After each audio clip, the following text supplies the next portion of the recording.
Emma and Lena stride purposefully through the bustling university hallway, their destination the game coding classroom. Emma's anticipation is palpable as she voices her hope. I hope Professor Lane likes our game idea. Tom, already at his computer, grins mischievously. He swivels to face Emma and Lena, a playful glint in his eyes. Guess what? I added a dancing penguin to our game. Professor Lane enters the classroom, a coffee mug declaring, Code Life clutched in his hand.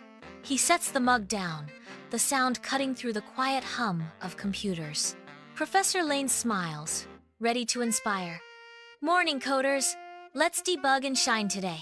Emma, Lena, and Tom gather, their faces lit by the digital glow of their computers.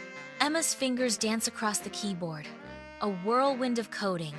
Lena leans in, her expression tight with concern. No, that semicolon breaks the loop.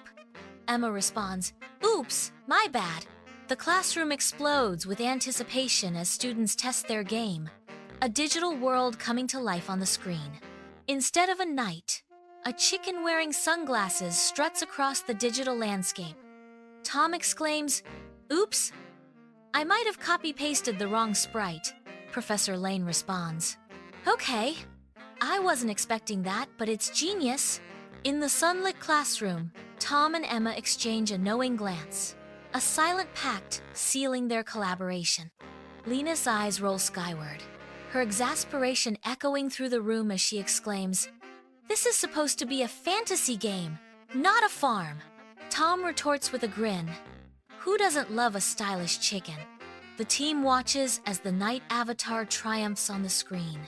Best final boss ever, Emma exclaims as laughter fills the room. The classroom buzzes with the echoes of laughter as the group gathers their belongings, their camaraderie filling the air. Professor Lane calls out, Same time next week, game devs.